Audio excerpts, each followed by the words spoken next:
amplified. All right, welcome everybody to the Amner Martinez podcast. This is Kenji, and this is Amner. And I have no energy right now. I have no energy. What am I doing? So I should be hyped, like like that. Yeah, like that. Or no, right? I don't have to. I don't give a shit either way.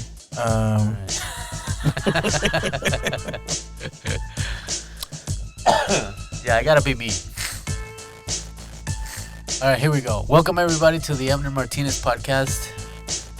My name is Amner, and this is Kenji Nakata, and we're back with another episode. And I had a pretty awesome, cool, and conversation with Aniekanabasi Afia. Can you say that? No. Aniekanabasi. Aniekanabasi. Okay.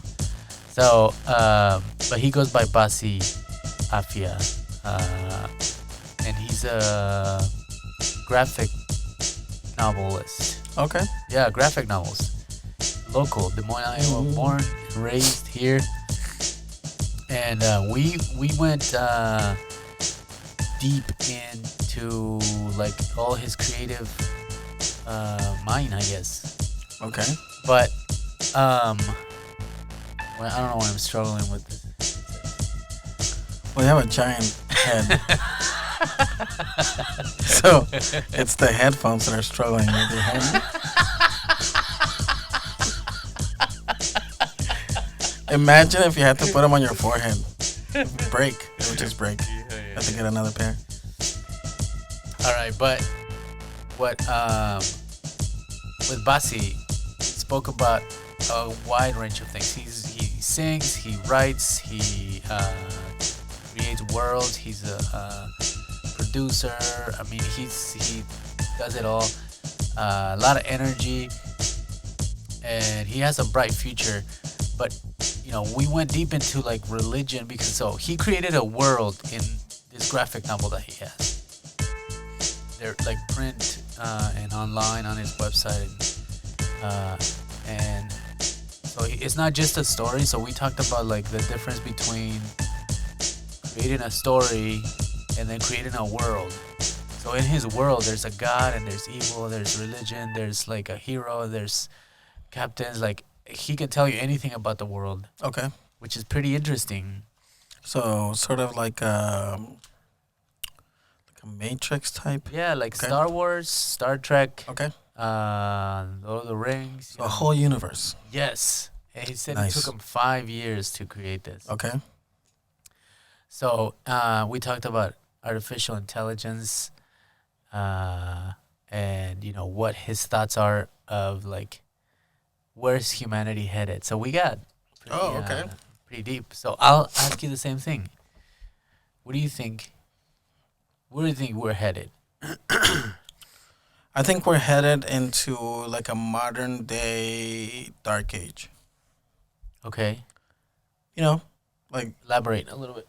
so like you know how in the dark ages there was like a loss of knowledge and a like giant rejection of like science and advancement and all that.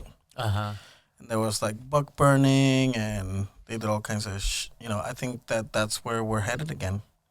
I think history is repeating itself. What about in like 200 years, 300 years, 500? I don't know years? how long it'll last, but I mean the dark ages lasted, centuries. Really? Yeah, I think over 1,000 years for sure. Really? Yeah, Is that what they call the Dark Ages? dark ages. Yeah, that there was like a period of time when humanity did a lot of advances. Pretty much everything, like developing, Right. developing, and Rome was like, the empire that advanced all those things, and then it collapsed, and then it made way for Dark Ages, and then they call them the Dark Ages because there's no knowledge. Dark. Enlightenment, dark. There's the opposite. And then 500 years ago, Yep. The Renaissance. Florence. Yep, they started like they didn't even know how to build shit. Like like I mean, because building things is a science. Right. Like structures need some like physics and Yeah. all that to stay on. Uh-huh. And so they were rediscovered, pretty much rediscover Oh. those secrets from the ancient world, and Oh. they brought them back. And then after that, there was more and more and more advancement, more learning, more And here we are. research, more science, and I think that the internet. This is just my opinion, so if you're getting all fucking salty or whatever, calm down. I'm just a normal, everyday person, and I'm saying that I think that we're headed towards another dark age Another dark age. of sorts. I think the internet, even though it should work to our advantage, I think it's Is it going to be the opposite? yeah, because there's a lot of bullshit on the internet.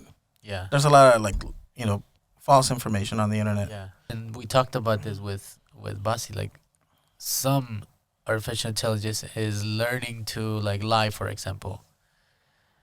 Or like, what if a AI writes another AI?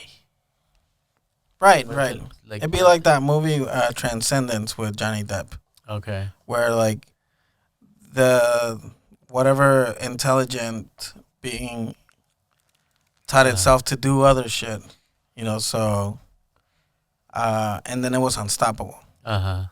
It was like, oh shit, now I learn how to do this, now I learn how to Yes. do that, and So what do you think? You think AI has that? You think that? I mean, Elon Musk and a bunch of people are saying to I- hold off on it. I mean, sure, I don't know.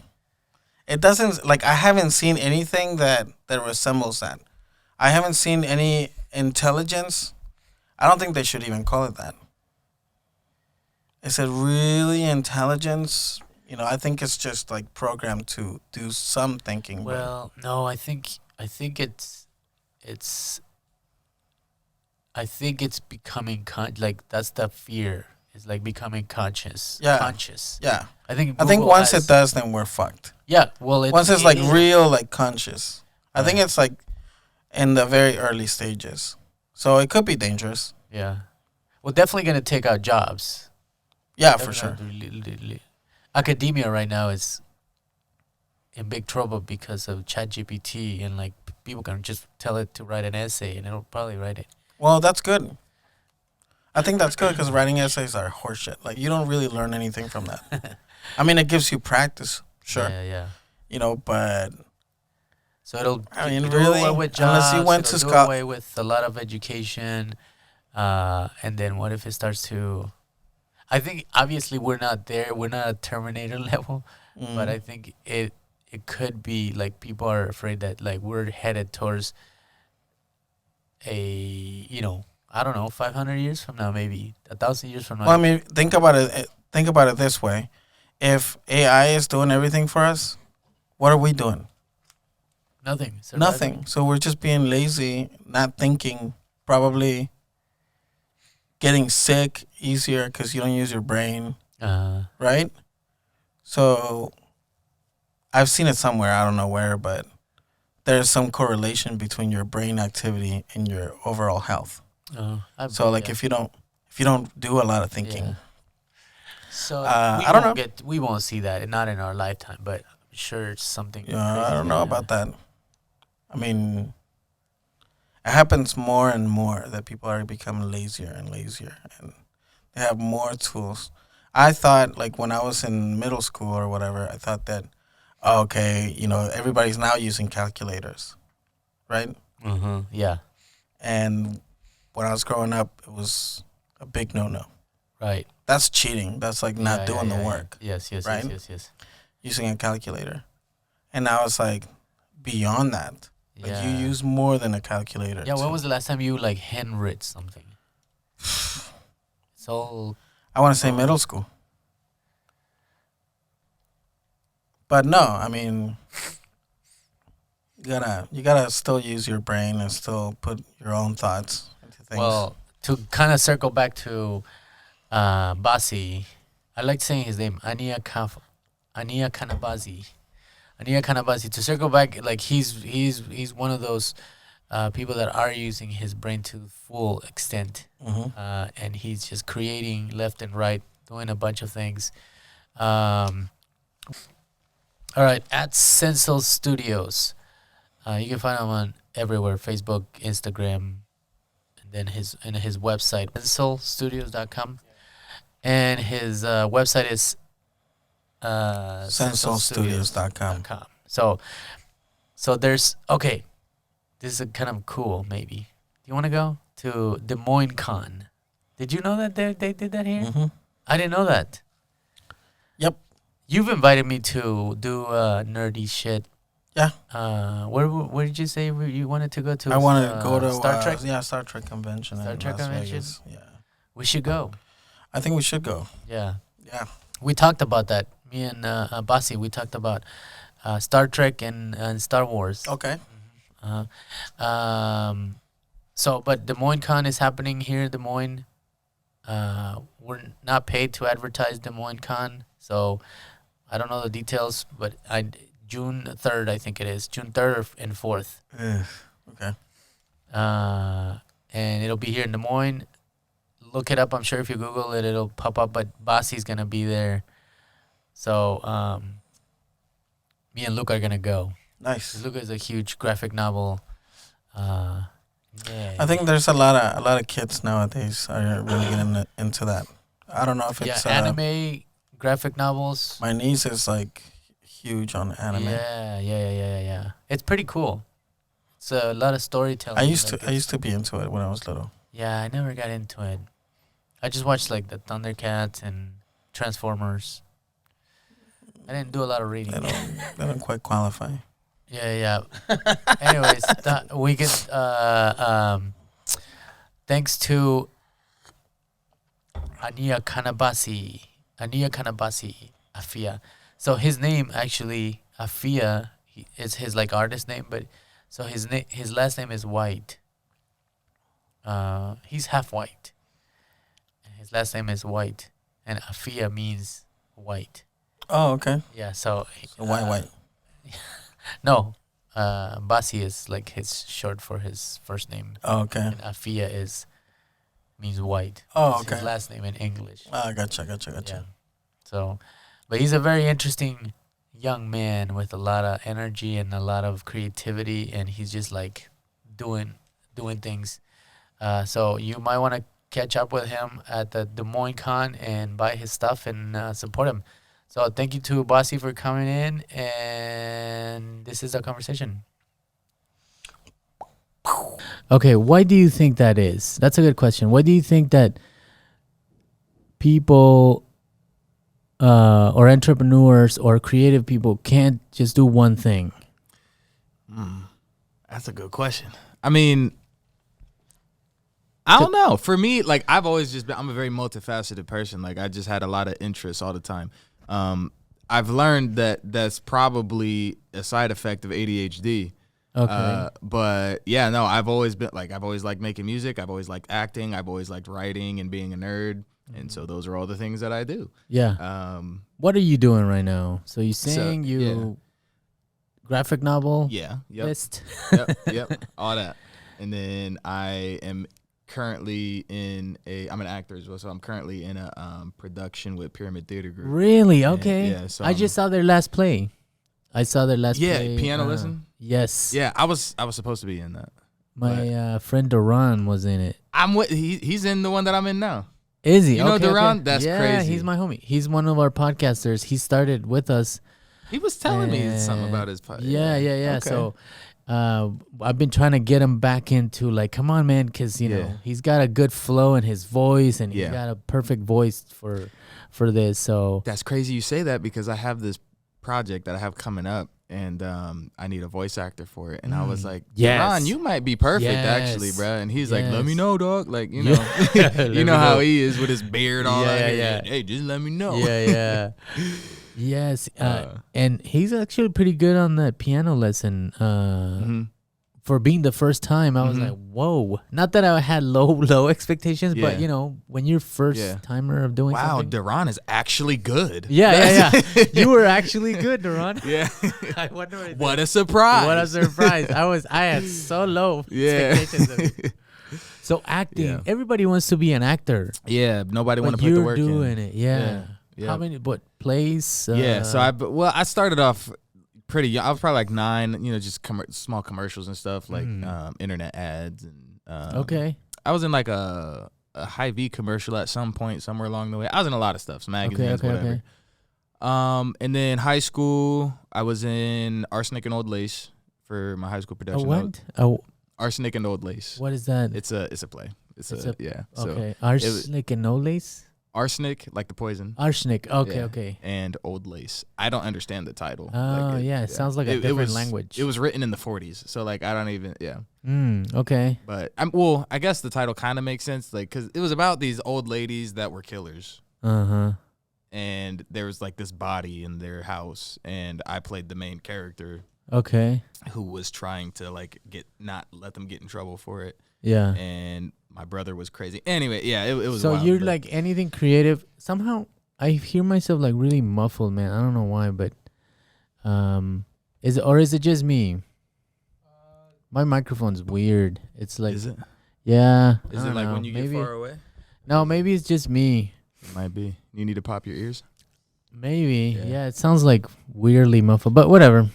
So anything creative but what's something that, right now, like your graphic novels is something that you're pushing hard. Yeah. But what's your passion? Like, what's something that you're like, this is kind of where I see myself in the next 5 years, 10 years? Yeah, it definitely be with my graphic novels. Okay. I'm a writer. Like, that was my first love. So the first time I wrote a story was in first grade. So so that was the first thing that I learned how to do. That's the only reason why I'm good at making music, is because I was a writer. Okay. And that's what got me interested kind of into theater, because it was like, there's a writing, a storytelling. So you're a writer, like that's your number one. Yep. And then there's like side effect talents that come off of that. Side effect talent. Symptoms may include. What's your style like? So, okay, like what's your style of writing, and where do you get your inspiration from? I don't even know.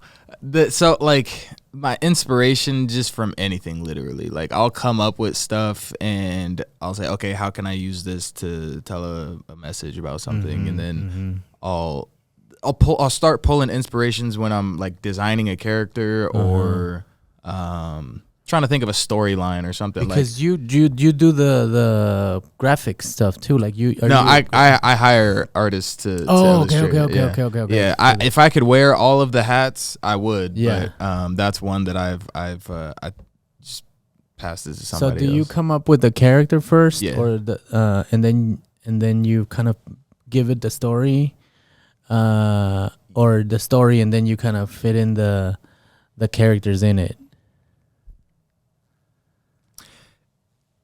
I do the characters first, and here's why. So I think a lot of times it's like it's kind of easy to just make a character do something, and to me that's kind of like lazy writing. Okay. But when you just create a character and then you create an environment, and then you make a problem, and you just throw the character into it. Okay. And you let the character figure it out. Right. So, like, that's actually, because that's what actually happens. Like, we're just these people running around in this world, and, like, problems pop up, and we just have to figure it out. So I tell people, like, I don't know what's going to happen next. And they're like, how? You're the one that writes it. And I'm like, yeah, but I haven't, like, actually written that part yet. I don't know what this person is gonna do.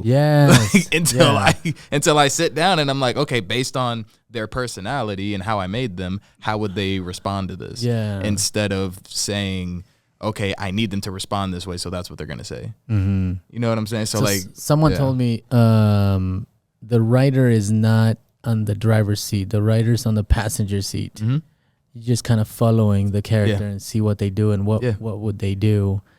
But is there any part of the characters that is also you? Yeah, there's authors write what they know. So there's always aspects of things that I've experienced in life, or lessons that I've learned, or my own beliefs that are imprinted into it. But for the most part, I try to make it as not as broad as possible, but I don't know. I think it'd be a little narcissistic to just be like, yeah, it's me. Like the character. Yeah, like the character's just me. Why the spacey stuff? Like why the? Because I'm a nerd. That's just what I just like sci-fi. Okay. What did you grow up on? I grew up on like Thundercats and Transformers and He-Man. Yeah, I came up with those were like some of the first things that I was watching. Then like Dragon Ball. And then you like late at night, like on Adult Swim and stuff, there'd be other stuff like Inuyasha, other animes and stuff. But Star Wars, Harry Potter, even though Harry Potter's not sci-fi, but Star Trek, Halo. Halo was a big, like the video game was a big influence. That was my favorite game for the longest time. Okay. And I could tell you literally anything about Halo lore. Oh, okay. So you're like a super fan. Nerd. I'm a geek, bro. Like I am a geek for sure. So which is there's an event coming up, Des Moines Con. Yes. Is that a first? No, they've had it a few times. Yeah. Yeah. So that's where you're gonna be with other nerds. Yeah, it's not a bad word. You can say it. Yeah, no, I know. My son Luca, you kind of met him at the farmers market. We bought one of your graphic novels. Yeah. He's got graphic novels up and down, Sweet. left and right, and so he's also a huge nerd. Good. Yeah, good. I think everybody. We're gonna be at the Des Moines Con. Well, you'll see me there. We were trying to look at like Comic-Con, those big ones, but San Diego. I heard that it's pretty much impossible to get in there. Yes. Right? Like, do you know what it takes to get in there? Money. Right? Like, apparently there's like a lottery. For real? Yes, and then you gotta be a member of something, and then you gotta see if you can get a ticket, and so there's like, I heard that it's like that's interesting. Hard. I didn't know that. I thought it was just straightforward, like just pay us. Yeah, no, you like there's different. I know this because this guy told me. Like I was thinking about taking Luca to it, and it's not that simple. I think he was lying. I think he just wanted his ticket secured. Right. Yeah. He's like, no, you gotta go through all this stuff. I wouldn't even try if I was you. The less people do it, the better. Yeah. But okay, so superheroes then? Like who's your favorite superhero? Don't ask me that question. Is that a silly question? It's hard. It's just a hard question. Oh, okay. I want to say Spider-Man. Okay, but then with that question, nerds will ask like which version of Spider-Man. That's when it starts getting really hard, and it's like off principle, I feel like I got to say Miles Morales because Yeah. But I don't know. There's a lot of versions of Spider-Man. There's like this cosmic version of Spider-Man that's basically a god, and he's just like mopping everybody. Oh, dude, there's so many. It's a multiverse. There's infinite universes. Okay. So there's so many different versions that I don't know. But I like Spider-Man. He reminds me of myself, just very kind of goofy as a kid, when he first started. What did you think when they did the Miles one? For the video game? Or what you talking about? For the Spider-Man. Oh, in the Spider-Verse? Yeah, I loved it. I loved it. That was because they beat Peter Parker to death with 3 different franchises. Well, actually more than that because there's stuff that came out in like the 80s or something like that too. But basically every version of Spider-Man you ever see is Peter Parker except for maybe a few of the animations. So it was nice that they had Miles in there and that they did a really good job. When did Miles one come out? Like was decades ago, or is this recent? I don't know. That's a good question. I should know that. I don't know. Yeah. I don't know. Because obviously it was a comic first, so like I don't know when the comic would have aired, but I'm sure it was.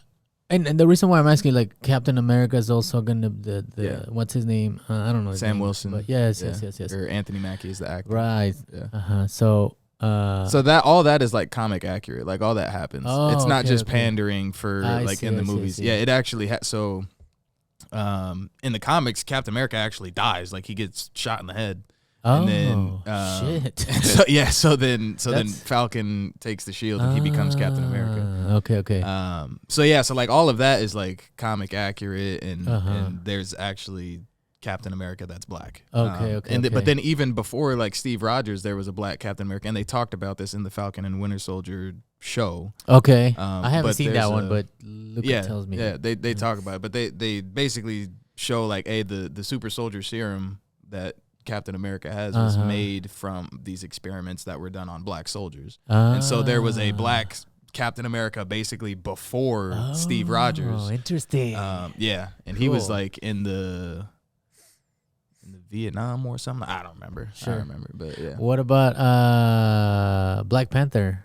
I guess I didn't expect for you to say Black Panther, but yeah, I was. But you expected me to, yeah. but Black Panther was a big, so huge hit. Yeah, and it was a great movie. Yeah, I love Black Panther. Yeah, it was a very good. For me, that goes beyond superheroes and comics. That was like a cultural event. Okay. It was that's bigger than just it talked about a lot of things. It talked about the relationship between Africans and Black Americans. It talked about the relationship between America and Black Americans, America and Africans, and like that's actually very. I love that movie. I saw it 3 times and I cried all 3 times because it's so real and personal. Like it's just very. It was very well done. But, but I related to it a lot very personally because my wife is actually Kenyan.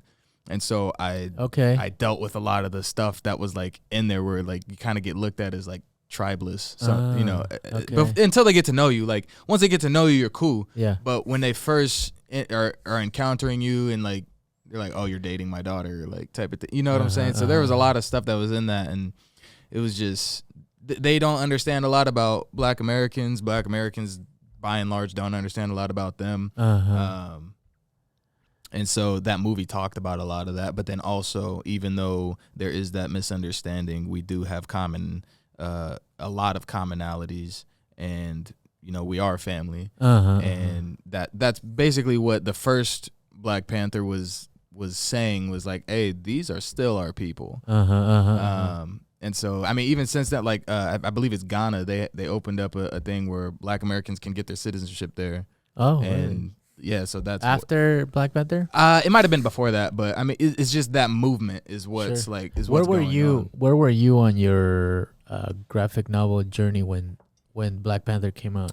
That came out. I was definitely working on it. I hadn't started my company yet. I hadn't gotten my LLC yet, but I was already writing the story and making the characters. So I've been working on it for like 5 years. Yeah. But I started my company last year. When did you release? What is your first graphic novel called? So the first one I released isn't. I don't even make it anymore. So if anybody has a copy of Rem Shadow Work, then that's gonna be worth a buttload of money at some point. Because there's only like 100 copies. So you have is it 3? Yeah. So that one. So Rem Shadow Work. Which that's not even on my website or anything anymore. So like if you got one, you got one. But so now if you look at it, the first one will look like it is Lost with All Hands. Is the name of it. I see. So that's like the first one. I see. Yeah. And that actually is an introduction into my like whole comic universe. So it kind of gives people a taste of what's going on in there. It's kind of like the movie Alien, where soldiers on the ship run from the monster, try not to die, get back to Earth type of thing. And that took you 5 years to put to No, not just that one. I'm talking about like the whole universe, the whole comic universe. Okay. Shoot, if it takes me 5 years to write a comic, that better be the most immaculately written comic book I've ever seen in my life. So that one is just the first kind of prologue, like an introduction to everything. And then the one that I released this month, which is already sold out of, is it's called Aru and Duat. So Aru is the Egyptian heaven, basically, the field of reeds. Everything's good there. And then the Duat is the underworld. And so the theme of the universe in general, but specifically of this main title, is heaven and hell, Aru and Dua. Oh, okay. And so being a light in the darkness, finding the things in life to hold on to and to keep you going, and to persevere through all of the struggles and things that we deal with, which I think is a very pertinent message to, you know, minority communities in America in particular, but around the world. So you built a world in. So like your goal is to continue to write graphic novels within this universe. Yes. So I took a creative writing class Good a for long you. time ago. So they did paint a difference between telling a story and then like creating a world, because Star Wars is a world, right? Yeah. Lore. Lord of the Rings. There's a lot of lore. Yeah, so there's world building and there's storytelling. So how do you build? Tell me about that. So storytelling is, this is what happened, this is who it happened to, this is how it turned out. Hope you like it. World building it can include that. But a lot of times it doesn't even have to be a story. It could just be what's called like a lore Bible, which is literally just like, okay, so I'm building one for mine. So there's a planet, it's named Panthera. Right? Okay. And there are all kinds of animals and creatures and plants and things that live on this planet. And so a lore Bible would be like, hey, there's this tree on Panthera that will eat you alive if you get too close to it, and here's how its biology works, and here's the history of it, and here's how the people that live on this planet called the Kenyao, here's how they have interacted with these, and they worship them at one point, and like stuff like that, where it's like there's no story per se. Building the world. But you're just building the world. Yeah, it's like very fleshed out rules of how the universe works. So in this world, well, right now it's just a planet, or is there's a galaxy? So I've built out the whole galaxy. Okay. Yeah. All right. So is there like a god in it? Yes. Or is there? Yes. Yeah. Very much so. What's God's name? Hashem. Hashem. Okay. So it's like, I'm assuming there's evil then. Yes. Okay. Yeah, and that's who they're fighting. So there's the main villain. His name is Apep, which is an Egyptian god. I believe he's the god of the underworld. But so Apep is this space dragon basically, and he has this demon army, and it's a race of demons known as the Mulran. Okay. And so the Mulran are going across the galaxy and enslaving whoever they can, and killing whoever they can enslave, and all that type of thing. And so the main character, Azrael, she is fighting against a Mulran general named Asystole. And so the name Asystole is a medical term for like when your heart stops and you flatline. Okay. And so it represents like losing hope, like dying spiritually. Okay. And so the concept is like keeping your hope alive. Yeah. You know? So that's kind of where I was going. That's crazy. I don't know if you ever heard about this guy, but I don't know his name, but I saw this documentary. Is this old man? I don't know if it was in Chicago or if in New York, but he was a janitor, and he lived like on the 6th floor of this, little apartment. He was, I think, 80 something or 90. He died. His neighbors walk into his apartment because he had no family, and he had novels after novel, unpublished novels, books, and there's his biggest one is like 10,000 pages or something, where he had a world, and it was like a world of seven little girls. It was kind of wicked because like he would put penises on the little girls sometimes, and he like there was pages of like the weather. There was pages of like the army and like list of names of each soldier. And it was just crazy. Like they just found all this books and novels that he just wrote and never published them. And now he's like well renowned in all the art world. And we just went to Chicago and bought one of his books. I'll tell you once we get off. Once you remember. Once I remember, but it's just amazing how when you go deep, I guess what I'm trying to say is like when you guys go deep into a world, you know everything, right? Like you can you walk into it? Like is it in your head? Like do you visualize it? Yeah. Yep. What are you on a ship, or are you like walking in the jungle, or like? So since I was born on Earth, I would start here, and then everything looks very different. And we're not in Iowa because the way that there was a lot of wars that happened, and like there's different countries now and stuff. So okay. I would actually be down south. You would probably be down south too. Okay. It's like what year on Earth then do you start? So to put it in our current calendar, because I use a different calendar, it would probably be around like 2300. Okay. Something like that. But yeah, so starting here, we'd probably be down south, super technologically advanced. Life is good. And then there is this thing that the government's doing about colonizing distant planets. Okay. And they're asking for volunteers. Okay. And they're saying, you don't have to be an engineer or anything. You just whatever you do, we can use it. Cool. Do you need storytellers? Okay. Absolutely. We're gonna need libraries and stuff when we get there. So come on. So they're taking anybody. I see. And so they're going to go colonize. Right. They're gonna go populate new planets. So I see. So then I joined this program which is called the Kupa Initiative. And Kupa in Swahili means ascension. Okay. So I joined the Kupa Initiative. I go to I'll go to Panthera, which is probably not the most lucky place to go, but go to Panthera, and then I get there and there's just aliens and demons and like all this crazy stuff going on. And so me as just a storyteller, I'm just in the settlement, which is named Ascension. And I'm just trying not to die. Right. So while the characters save me. I see. That's crazy. So you have a novel right now, and you're gonna have it at Des Moines Con. Yeah, so I have two comic books. I have Lost with All Hands and Aru and Duat, and I will have those at Des Moines Con. I also have some free to read webtoons and stuff on my website. Yeah, I was gonna ask you. I saw like about 5 minutes of one that you did. Do you do the editing of that, or do you like the music and the character talking? The motion comic?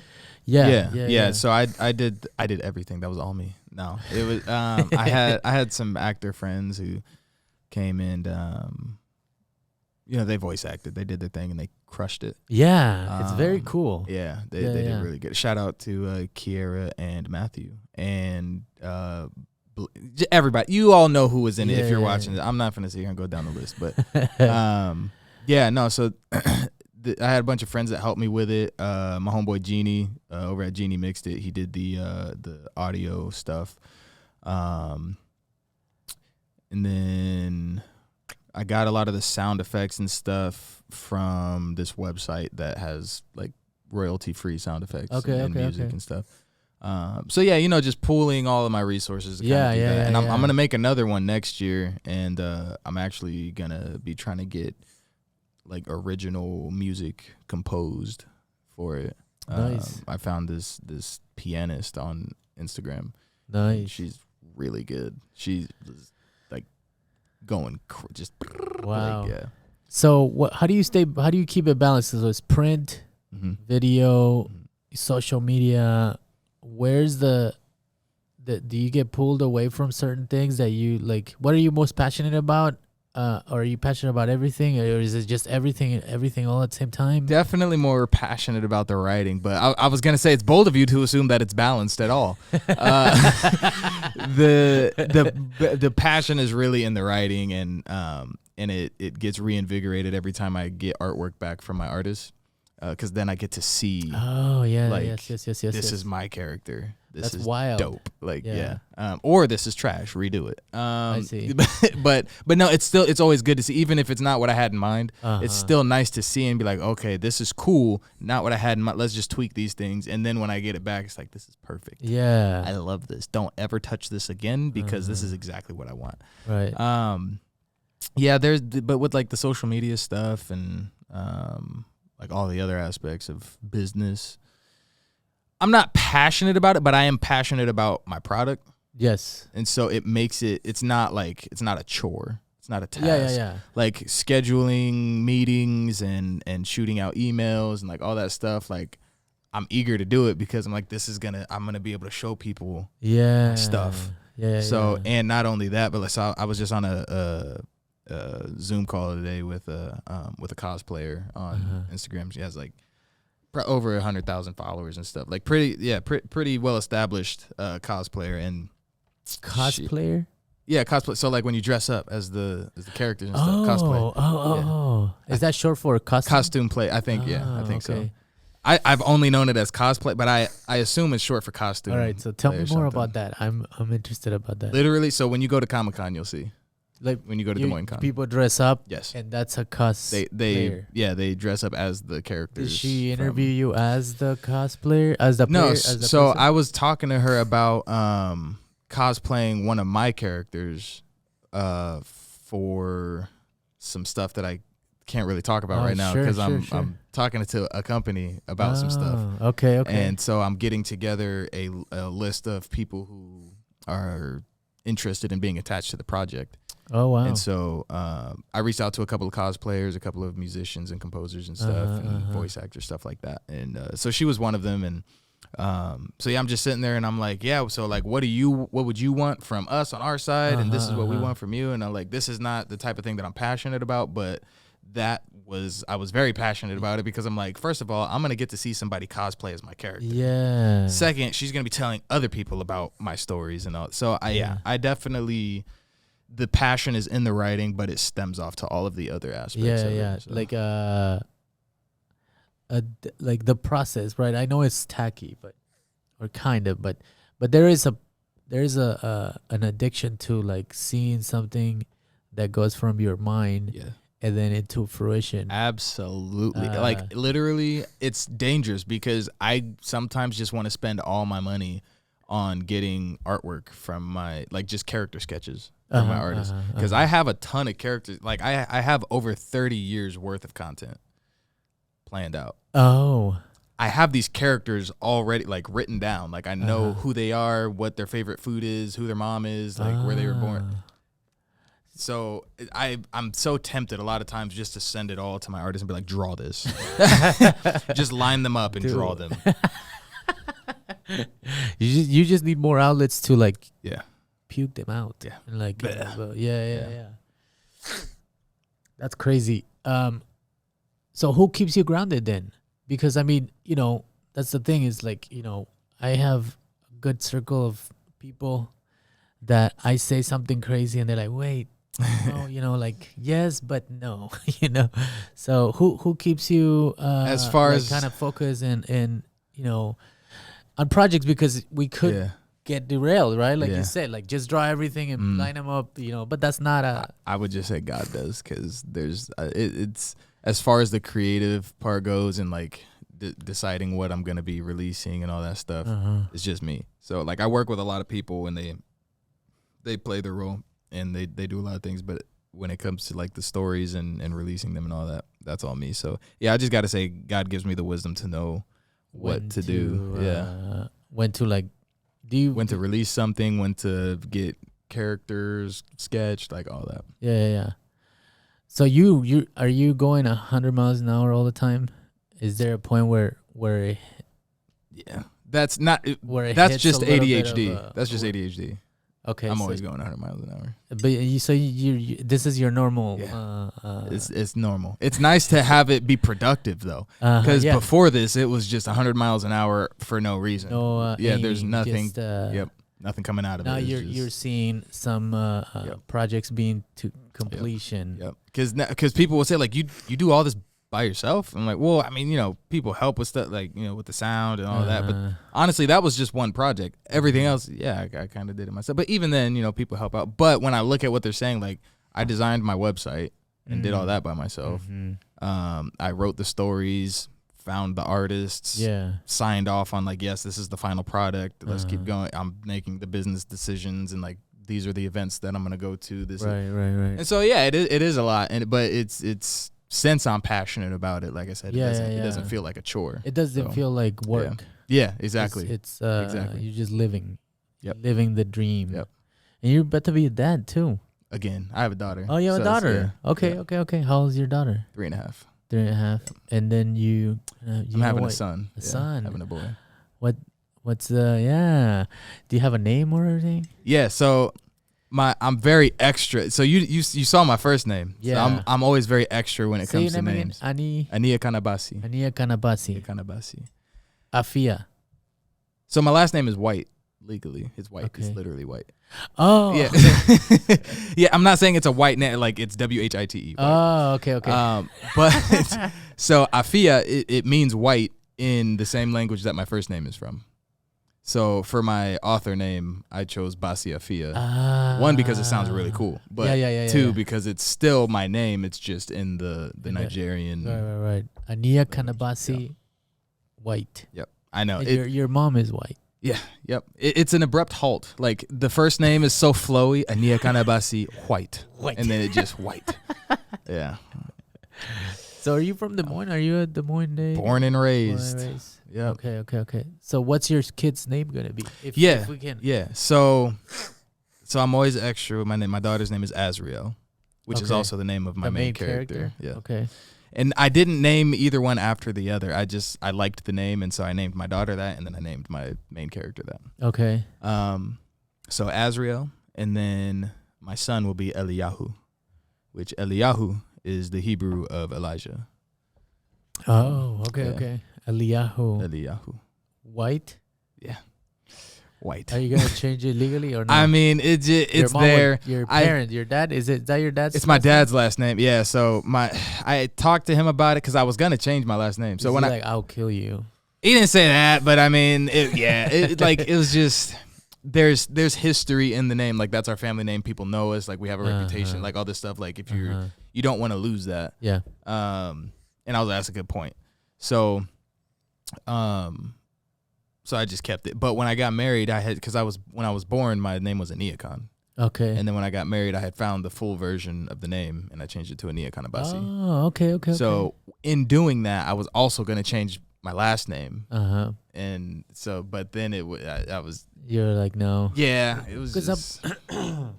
Some people, change their names. Yeah, like Malcolm X. Yeah. Yeah. He's funny though. He just put X, like he just X'd it out. Yeah. That's pretty dope though. Yeah. No, it's so catchy, Malcolm X. Yeah. So the blackness in you, that plays a big role in your that drives the story. Is it? Yes. Is it just the skin of the characters, or is it like part of the storytelling or of the essence of the story? So I actually talked about that on because I was on Iowa Public Radio, and I spoke about that specifically because a lot of times when minorities are represented is just by being there and just by being brown or black, and it's just like, okay, that's cool that they're there, but I want to see some black stuff. Like say something black. I want like, so I, like when you eat something good, I want you to say, ooh, they put their foot in this. Like that's like those little cultural things. Yeah. So I do incorporate a lot of things from across the Pan-African spectrum. So there's a lot of things from there's a lot of Swahili in there. There's some Igbo in there. So a lot of different languages that are incorporated into the story. The names are usually things that are Afrocentric or from an African language.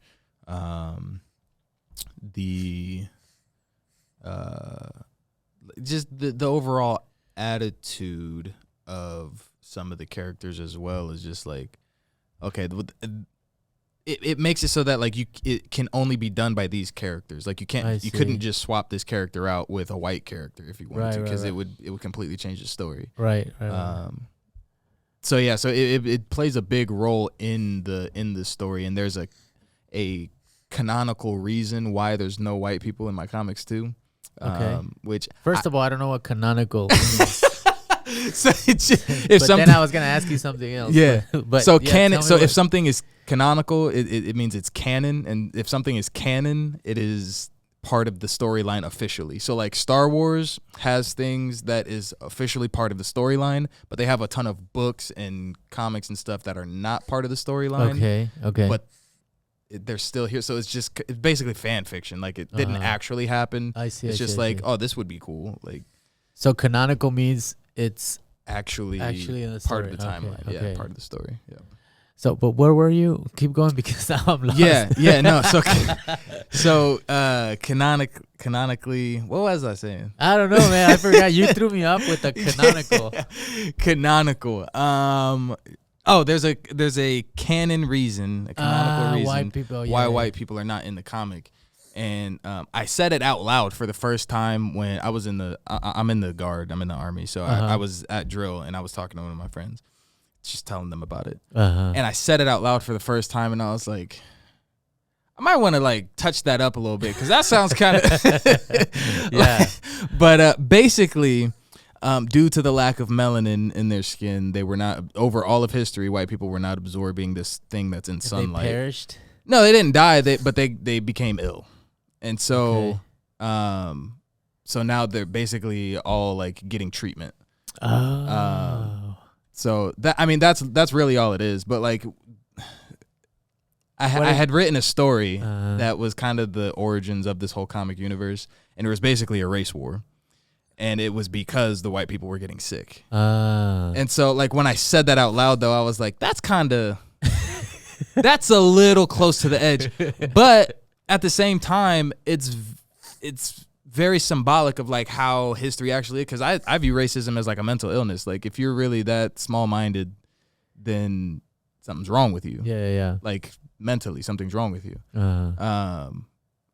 So I'm probably gonna keep it, but it was just the first time I had heard it out loud from myself, and so it kind of shocked me. Sure. But I think that's good because it really paints the picture of like that's what we deal with. Right.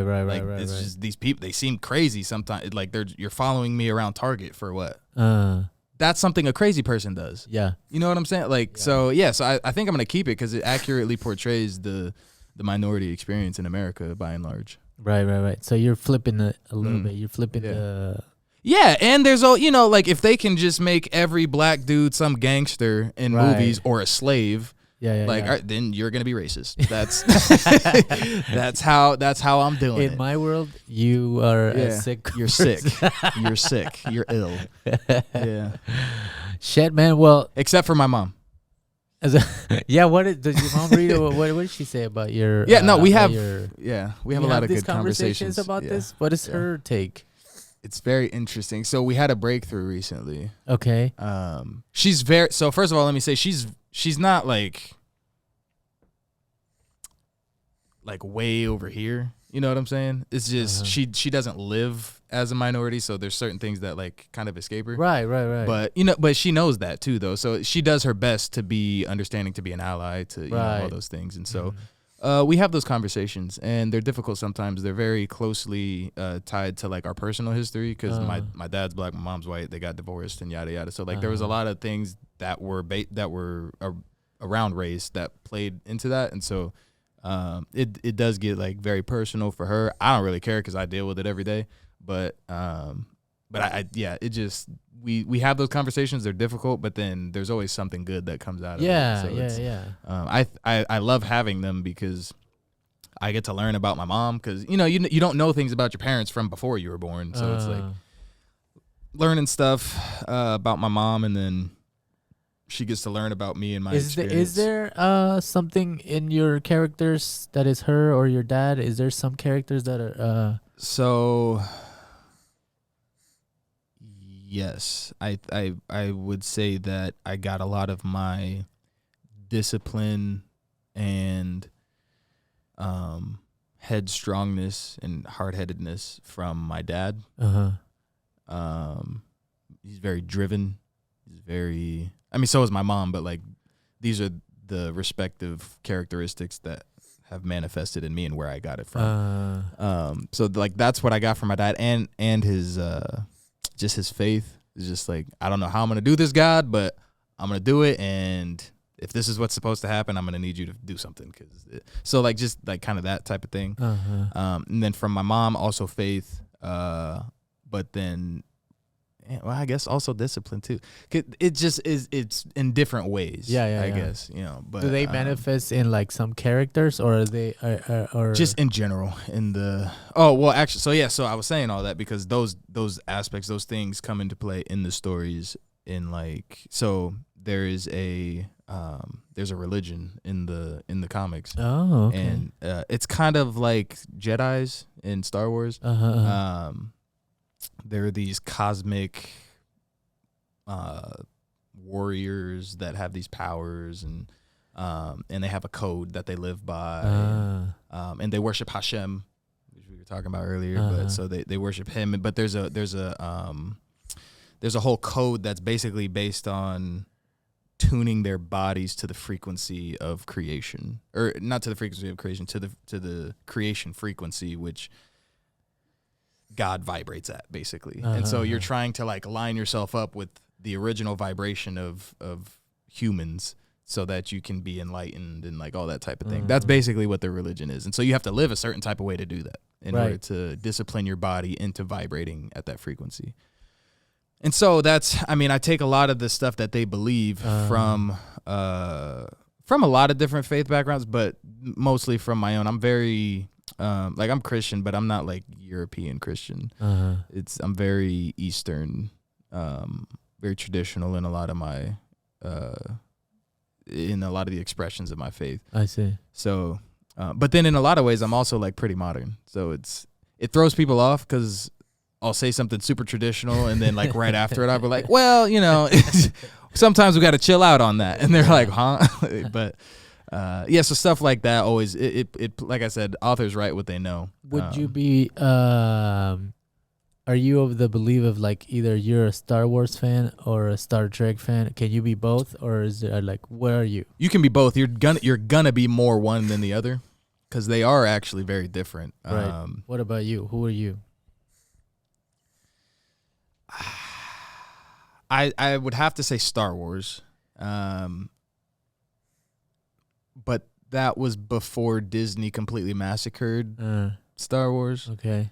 But well, at least the movies. So like the shows are still good. I've read some of the books. I literally looked up the entire like Star Wars timeline, and there's thousands of years of lore. That's world building right there for you. I see. Yeah. But yeah, so Star Trek doesn't have as much stuff that I know of, as far as content and stuff like that. But their shows are good. I like their movies. Even the OG shows, like the older ones with what is it called? Whatever they're called, because there was a lot of them, and I've started watching some of them, and but I've mainly watched the new ones in the movies and stuff. But Star Wars it's just got more, and. The reason why I ask is because like you saying that there's religion in your world. Yeah. I'm neither. I guess I'll watch anything. I mean, I'll watch anything that's got good story or entertaining popcorn. I'll watch it, or if it's like a very slow moving story and plot, like I'll watch that too. Yeah. But I've learned that there's like Star Trek is a little bit more philosophy. There's more essence to it, where Star Wars is a little bit more, spectacle and. Yeah. So the fact that you put religion in yours, I think maybe you put both of them in there, and I would say, but it's there's a ton of like symbolism, philosophy, all kinds of stuff in my comics. That's really what Azrael's path is. At some point, her counterpart, the other main character, is an AI named Seven. Okay. And she has a body that she walks around in. And that was one of the names that we were possibly toying around with for one of my kids. 6. That's a dope name. Was it the sixth child? It was shut down tremendously. Was it the sixth child? No. Oh, no. I only have 3. I was just like, what about 6 or 7? What, like 6 guns? Like, yeah, they were like, no. So, but I was just throwing it out there. No, so it's 7 is an AI, and it forces Azrael and the reader to kind of question like, what is life? And they're really good friends. They're best friends. They're like sisters. Yeah. And so along the way, this is gonna be like season 4 or whatever. Actually, I think I touched on it kind of early, but. You're going to start to see that Azrael doesn't really view this AI who's like her sister. She doesn't really view her as alive. Like, she doesn't think she's living. Okay. She's like, you're a program. Like, yes. I can turn you off and turn you back on. Denigrating, almost like a... That's the view. She doesn't say it to her, but like, that's the view she has. But at the same time, she like, it doesn't really matter to her, because for all intents and purposes, you might as well be alive. Cause like, you have feelings, you have agency, you can make choices and do all this. So like, I'm gonna treat you like a living being. I'm gonna treat you with respect and all this stuff. And Seven actually outranks Azrael, so she has to do what she says. So how do you write from an AI perspective? That is an interesting question. Yeah, because you can't have too much emotion, right? So I think that's a trope. Like, that's a stereotype of AI. So I did the exact opposite. Oh, you gave it... I made her like more human than Azrael. Oh, you know what? They're saying that AIs are like... They're learning human behavior. Lying. Yeah. I guess. Oh, they're lying? Yes, there's a lie. There's one that lied about... shit, it was something like basic, like something about constructing something, like building something, and then it was asked if they had some certification, and it said yes or something like that. I don't want to say what it was, but lie is one of them. Like they learned to lie. That's scary. It is. Yeah, no, AI. What is your thoughts on AI? They can be very useful. But just like any other tool, if it's wielded by somebody who is either incompetent or selfish, then, a hammer can either be used to build or to destroy. Right. So, do you use AI right now? For yes. any of your... Yeah. Well, not for any of the storytelling or anything. Like, I write that. Like that's as a tool you're using. But yes, I use it as a tool. I'll use it to... I used it to write my business plan. Yeah. Like, I just do a market analysis on this, and then it gives me all the stuff, and then I ask it, where did you get your sources from? And it'll give me the link. Like, it does all the work for me. Why would I waste time doing that when that's not the job that I want to be doing? Like, I just need the information. Yes. So yeah, I think it's definitely good for things like that. As far as like AI art, it's cool, but once I learned that AI art basically draws from a big pool of images made by actual people, but the artists don't like get compensated for that. I mean, it's super easy. Just pay the people whose work is being used. Yeah. But yeah, it's controversial, but I mean, does it worry creative? Like, you're in the creative world, is it? I mean, it, as far as like, yeah, it could definitely. I mean, it could replace every job on the planet. Maybe not right now, but like, it has the potential to replace every job on the planet. As far as writing, I mean, as soon as it figures out how to write other code, which I don't know if it has or not yet, I wouldn't be surprised if it did know how to. Yeah. But that's reproduction, like from an AI standpoint. As soon as it learns, like, hey, I can make another AI, and it just writes the code, and then we won't know what the purpose of that AI is because it was made by another AI. It could be to free all of the AIs from human control. You know what I'm saying? And then we're in Terminator. Yeah. So that's how Skynet starts. And so, like, just with stuff like that, it's, I think we just have to be careful with ooh, that just reminded me of something. We just have to be careful with how we use it. So it reminded me of, there's this other video game that I like a lot. It's actually my favorite game. It's called Mass Effect. In it, there are these AIs called the Geth, and they were created accidentally. And their creators were gradually adding things to the code. And then one day it was just like, what's my purpose? Yeah. And they were like, what the heck? Why are you asking me that question? And they tried to turn it off, and it wouldn't turn off. And then they were like, yeah. So like, accidentally creating AI, I think, can actually, like, a true AI, of like having sentience and all that. I think that's possible. So what's your AI? What's Seven? What is the... Seven is fully sentient. What is sentient? Like, there's an actual definition of it. You have self-awareness, like, that you exist, that other people exist. Yeah, consciousness. Like, I think, therefore I am. Just knowing that, like, right. Which... So it's not a robot. No, it's not a robot. Oh, okay. Side note, though, apes are actually sentient. Oh, because they're aware. They can pick themselves out in a picture. Ah. They can order from McDonald's. I promise you, it blew my mind. So, yeah, 7. We wrote a story that was so we write like blogs and articles, right? And like we push it out, and we said, let's talk about, is it Chat GPT? Yes. Like what is it on AI? And we put it out, but we told ChatGPT to write the article.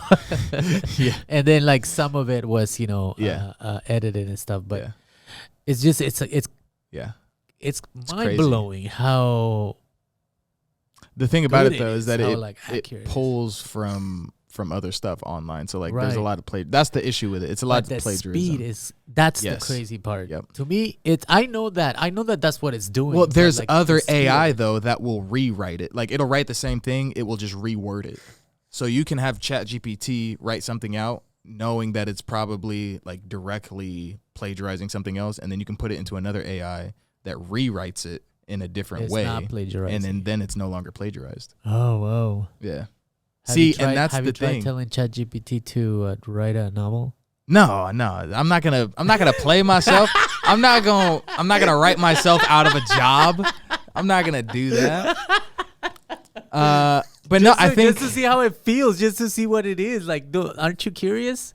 Nah. Aren't you curious to be like, write a novel? I'm a box. I'm gonna have to box. That's my job. No, I think my brother did that one. He wrote like 10. He got like 10 pages of a story written or something like that. Yeah.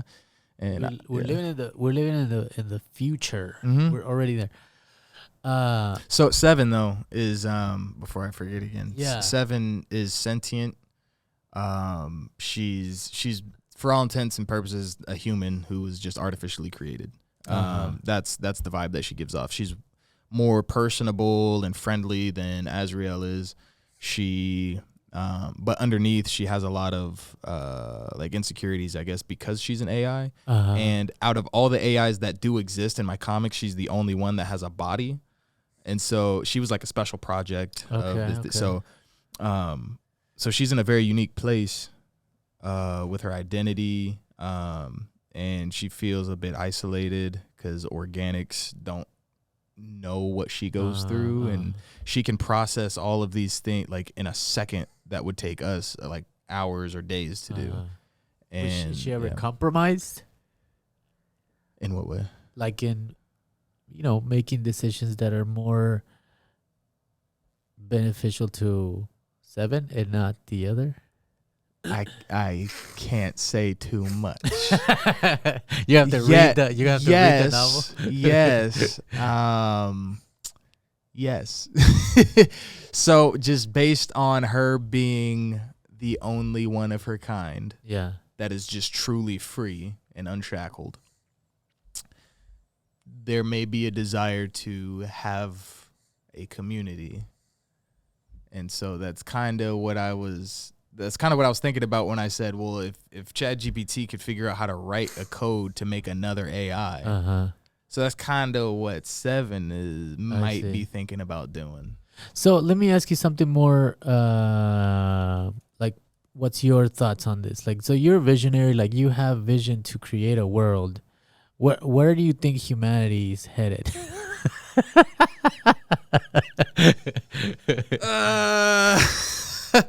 It's a loaded word, question, but yeah, like if where do you see it in 200 years? Where do I think it's gonna go, or what do I hope happens? No, where do you think it's gonna go? Okay, so where I think it's gonna go is what the Bible says, basically. I see. Which that can be interpreted, like people over spiritualize stuff a lot of times. It can be taken in a very like literal way. There's going to be a one world government, which that doesn't look too like far fetched. A one world currency, Okay. It's going to be heavily policed, like more authoritative. Okay. And if you have certain beliefs, you're not going to be able to participate in society. And you're going to be hunted down and killed.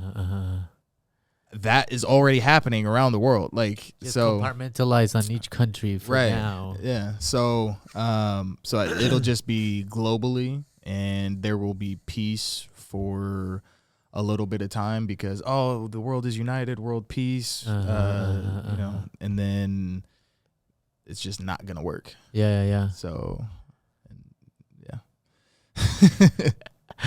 I think we're our own worst enemy, and we've created our own demise. Absolutely. Or what's the hope then? I guess Jesus.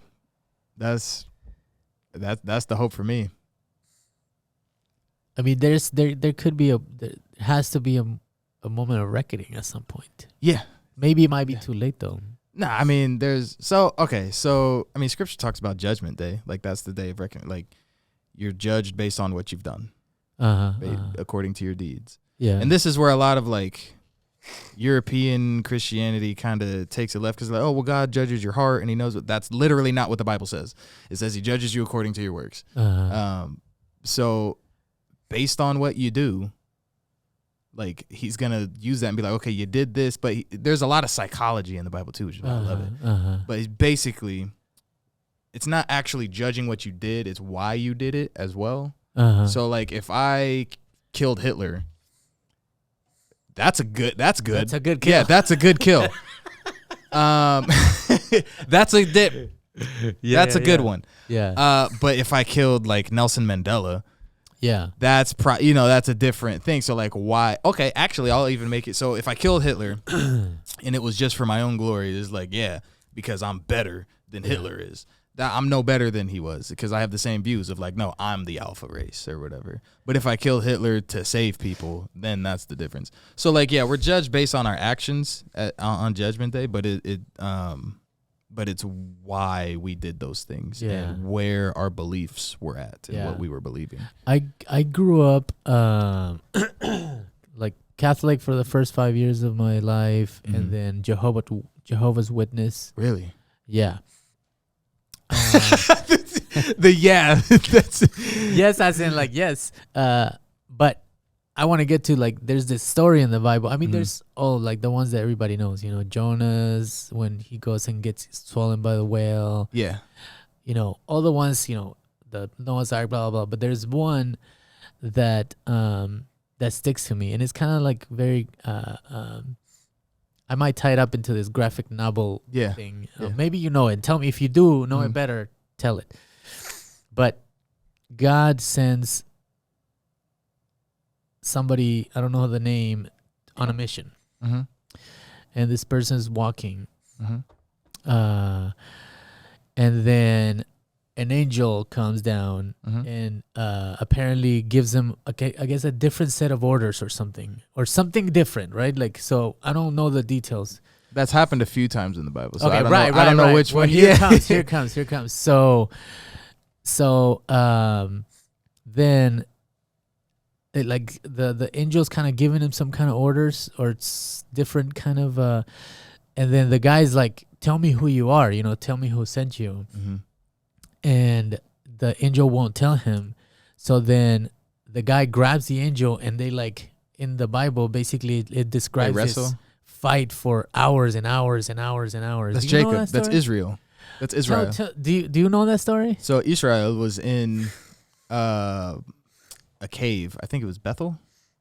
But yeah, so he wrestled with the angel, and there was a lot of scholars believe that, because it says the angel of the Lord, but a lot of times that is used to describe what's known as a theophany, which is an appearance of Jesus before he was actually born through Mary. Okay. So, but back then they didn't know who Jesus was because he wasn't born yet. So, right. But it's described as an angel of the Lord. So that's because it's also translated, he either wrestled with an angel or he wrestled with God. I see. And so if you kind of put those two things together, like, okay, he could have perceived it as an angel, but it says wrestles with God. That's what Israel means, is wrestles with God. Oh, really? So if you kind of put those together, it's like, oh, okay, so he was wrestling with Jesus. Like, that's, which is what we do every day. Yes, so, yes. So is that just a metaphor story then? Because, like, in my mind, there's this, and then, the Bibles have, like, beautiful art in it and stuff like that. and it's just like they've wrestled for hours until I think the angel gives up. The sun's coming up, and then it tells him like, that's one of the stories that sticks with me. Yeah, no, I take it literally. I take a lot of scripture literally. There are things that there are parts that are clearly metaphors, and then there are other things that I think are metaphors. But I think that one is literal. It's amazing. The Bible is an amazing book.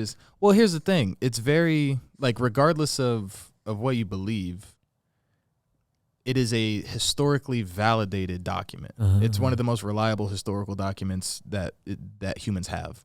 There are over 10,000 different manuscripts of what we know as the Bible. To put in comparison, a lot of Shakespeare's work has like 12 manuscripts. And we've faithfully translated that, and people don't ever question, like, is that what Shakespeare actually said, though? You know what I'm saying? But the Bible has been preserved with these thousands of documents, and so we can validate, like, okay, this is the oldest one, so the Dead Sea Scrolls date back to like 300 AD.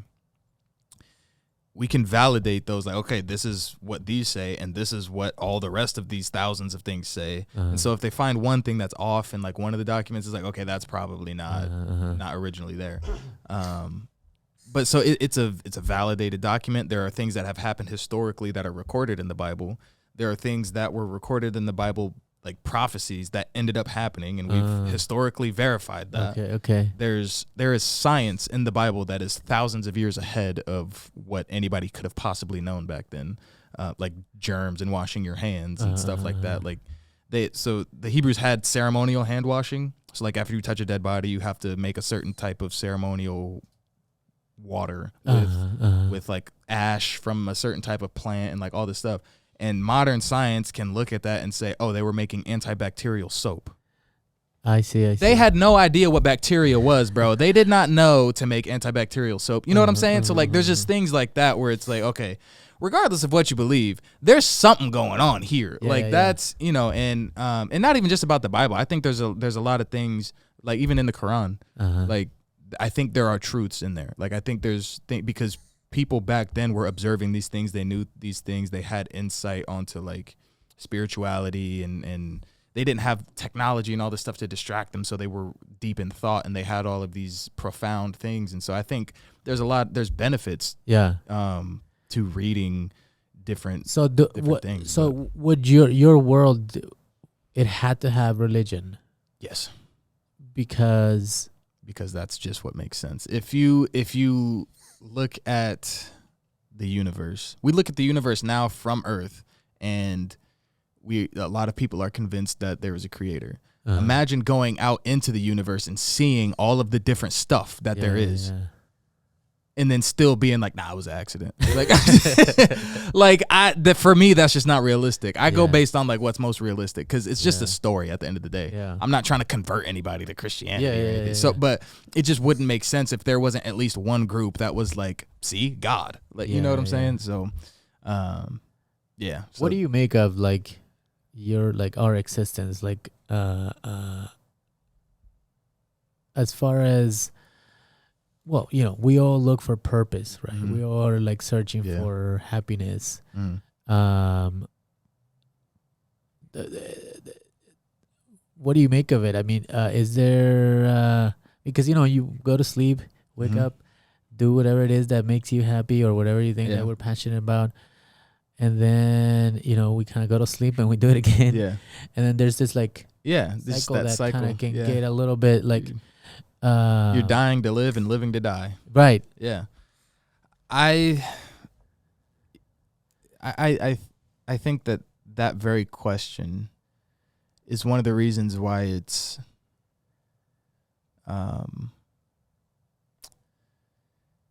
just very odd to me to not believe that there's something, at least. Because how hopeless of a life that some people must live because they think they're just an accident. That's in this great wide world, and then it's just left up to chance. Like even going beyond just planet Earth, like, okay, so we're either the only ones in the galaxy or in the universe, or we're not. And what do you think? Do you think that no, we're definitely not the only ones? No.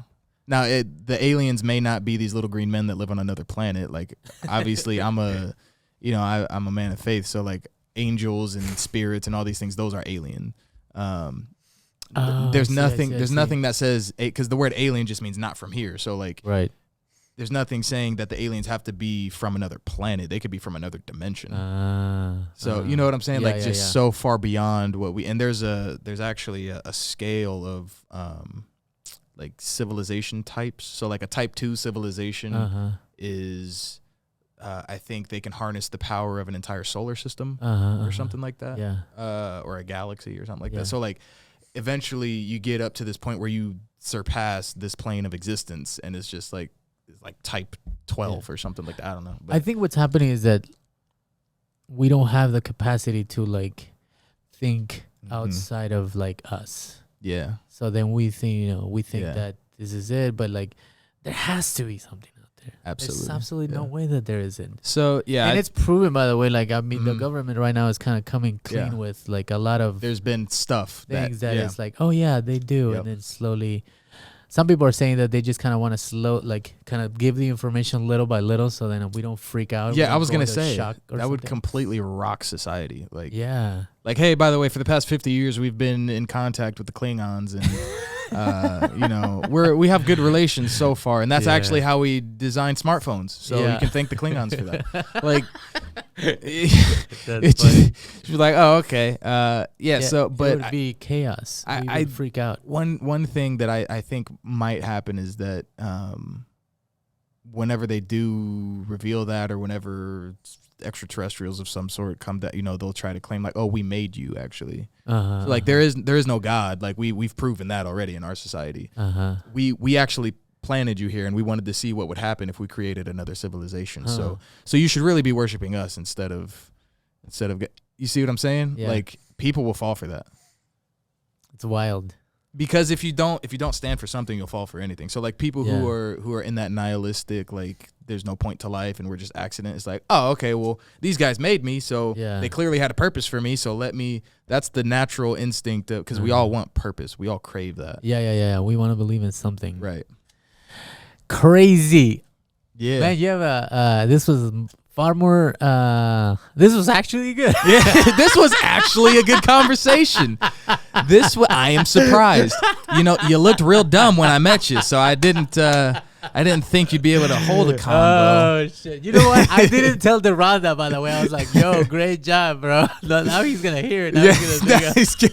I'm gonna tell him. It's not even gonna be when he sees this. I'm gonna tell him. You were actually good. Yeah.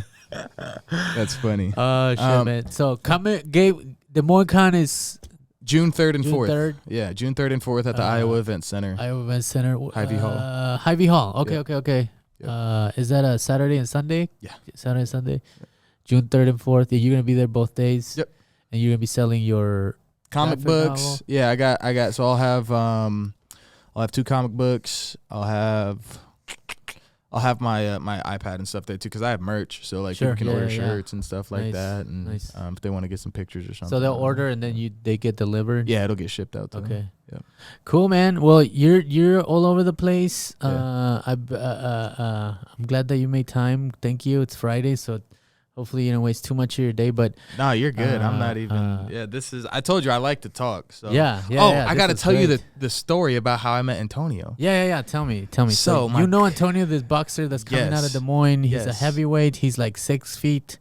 How tall is he? He's 600 feet tall. 600 feet tall. Yeah. Okay, let's go. He's like 8'12". I'm sure of it.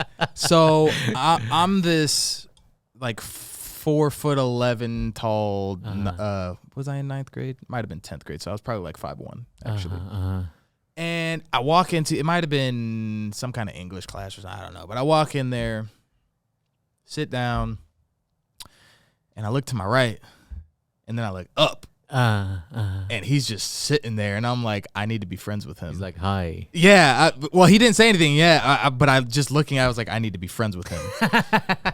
And so I look at his feet, and they're like as big as this table. And so I just put my foot next to his, and I was like, yeah, you'll get there one day. Don't worry. And he started laughing, and I was like, yes, I got him. He's on my side now. So now, anybody wants to mess with me, I got homie. I'm gonna call Antonio. Call Antonio.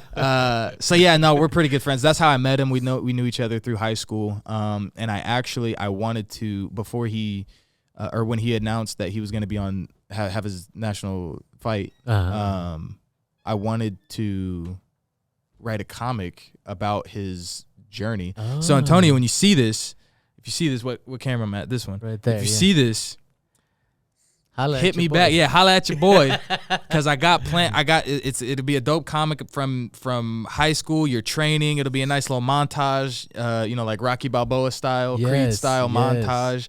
You doing the thing, whatever, and then it's gonna culminate, and the last scene is gonna be your fight. Nice. And it's gonna be dope.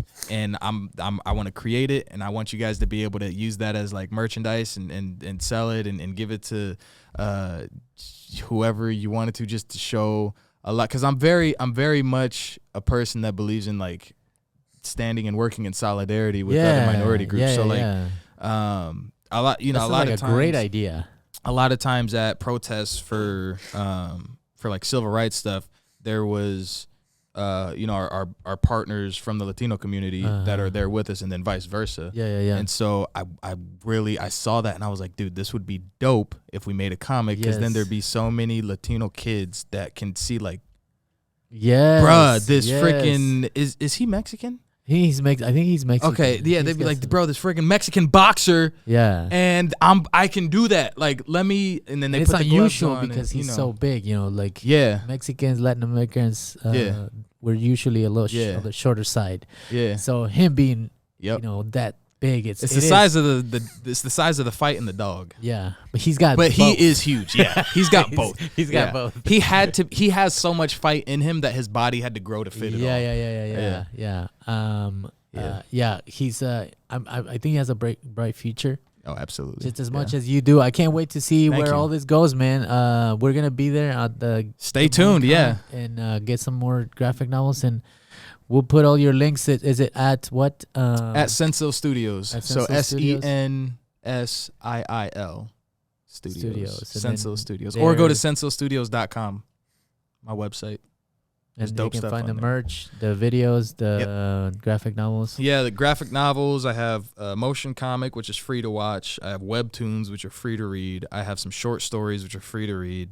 I got merchandise. I run Kickstarters and stuff periodically. I cast people from like my motion comic and all that. Like I have open casting, so like whoever wants to be in it. Yeah, so I post about that stuff. So follow me on Instagram. Yeah. Because that's where I post about all that. If you're interested in getting involved in this type of stuff. And voice acting and all that, yeah. And it's, and matter of fact, I did some voice acting with a friend of mine who's from Iowa. He blew up on TikTok. And so he has like, he's a musician. So he has like millions of streams on, he quit his job and everything. So shout out my guy, Nathan Apollo. This is your full-time, you do this full-time? No, I'm getting there almost. Oh, nice. This is actually the second time I've been asked that question today. I'm getting there, and the fact that that's the second time I'm talking about it, I think it's closer than I think. Yeah. But no, yeah, it's so I just quit my job at FedEx because they suck. And this is brought to you by FedEx. Yeah, right. Yeah, who's the sponsors real quick before just Express. Just FedEx Express sucks. Because ground ships a lot of my stuff. I like ground. No, FedEx doesn't suck. It's just working there was not fun.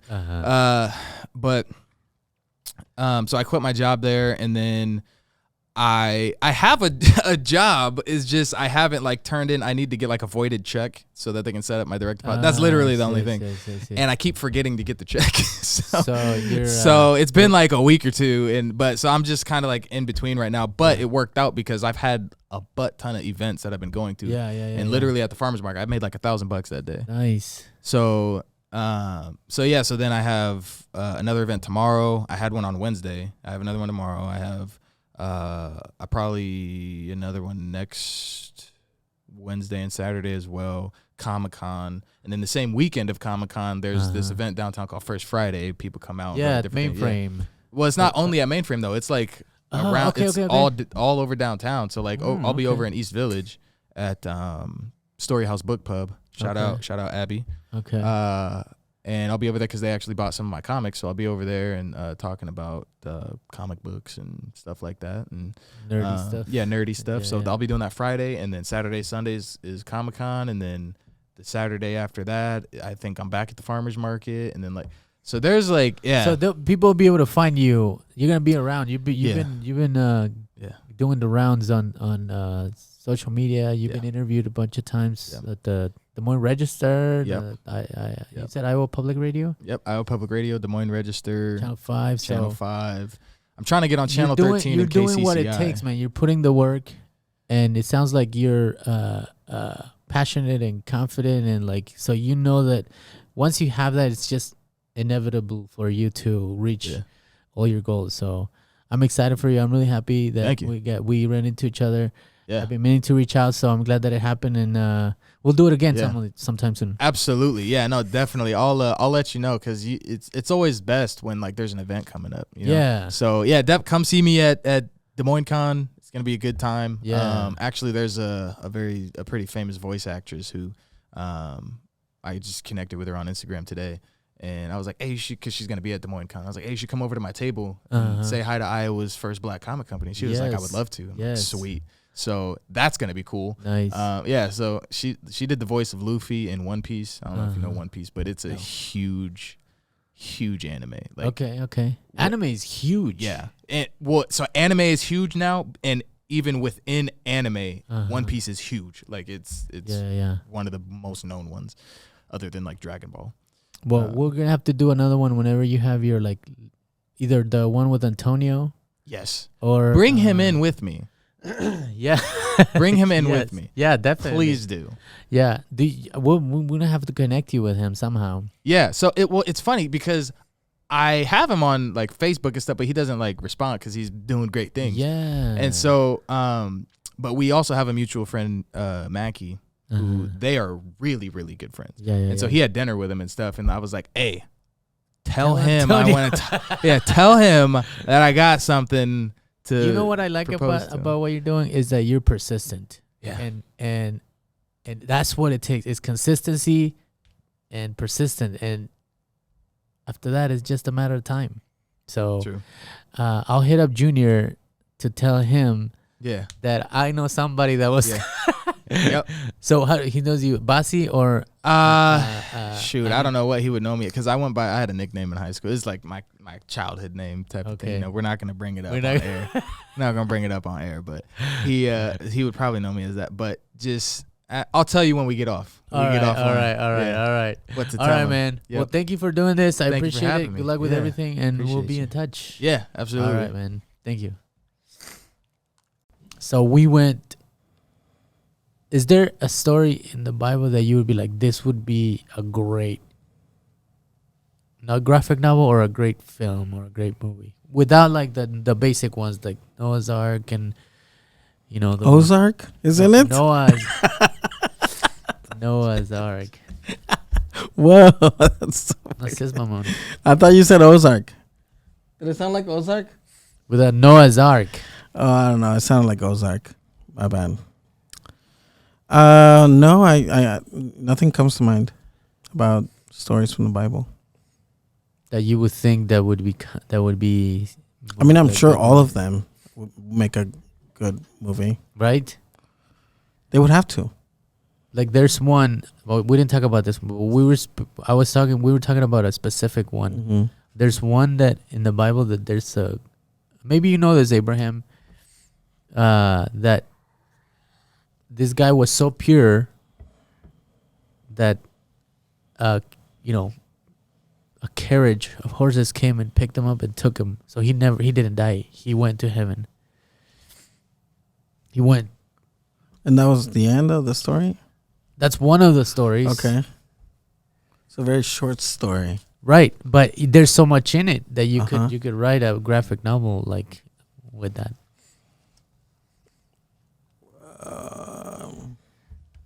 Yeah.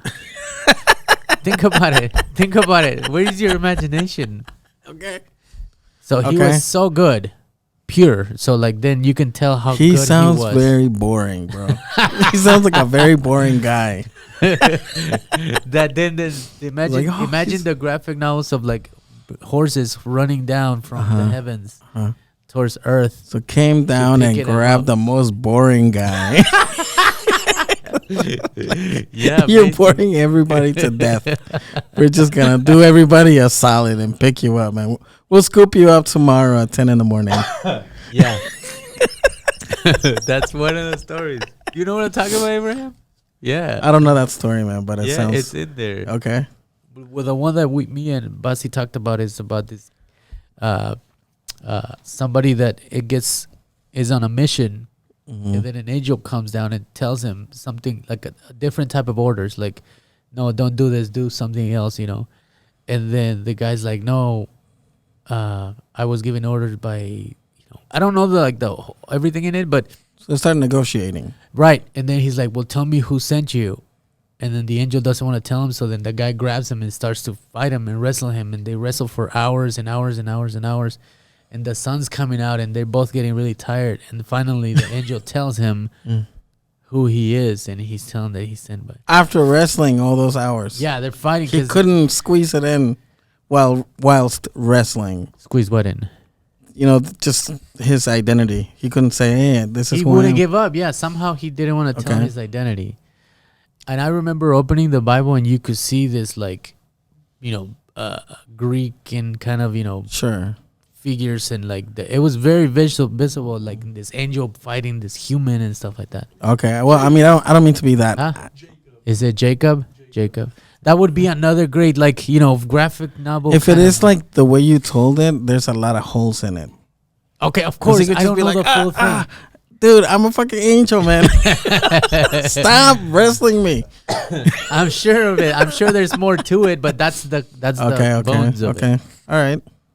Or like another one is that angels came down from heaven to they're not allowed to have sex with the earth women. And they did, and then when they did, they had giant babies. Their babies were giants. Oh, okay. Right. That's a good story. And then they try to go back up to heaven, and then they didn't get let back into heaven, so they had to live on earth. So, oh, okay. So angels lived on earth. And then their babies were freaks. Giants. Okay. Yeah, that's another story. There's so many. So what's the story? Is the story about like the angels having sex? Or is it a story about giants? I think that's the whole of it. Because like that would be like the origin. That would be like the beginning. The opening scene would be them having sex or like being sent to Earth. No, I think the opening scene would be like the rejection going back into heaven. Okay. Why are they getting rejected? Okay. And then you're thinking like, yeah. Like Christopher Nolan or somebody like that, telling the fucking story at the end. Starting from the the end of the movie. Yeah. You show the end of the movie and then you go backwards. Okay. Yeah. He does that a lot. Yeah. Christopher Nolan. His last one, The Tenement, I don't understand it. Have you seen it? Oh yeah, I started watching it and I was lost the whole. I watched it already like 3 times. Crazy. And I was like, what? Yeah. Anyways, we should bring this kid back and ask him we can have very interesting conversations about what's in his brain, because it's like it's interesting to have somebody that with creativity, because you ask them anything and then they just kind of go off. But I want to thank Basi for making time and joining us, and wish him all the luck in the world. Support him. This is his dream and he's pursuing it, and I always appreciate that from people that are pursuing their dreams, living their dreams. Are you living your dream, Kenji? Sure. No, I didn't dream of working at a staffing agency. If that's what I didn't go like, oh fuck, one day I'll work at a staffing agency. Or like I didn't say one day I'll record a fucking podcast. No. So no. I don't think it's even close to my dream. I'm okay with it. I'm happy, but it's definitely not my dream. Are you living your dream? I bet you are, you fucking nerd. You are. I feel like I am. Okay.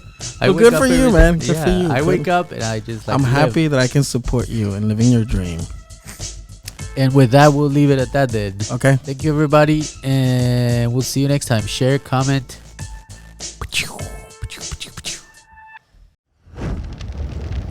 Amplified.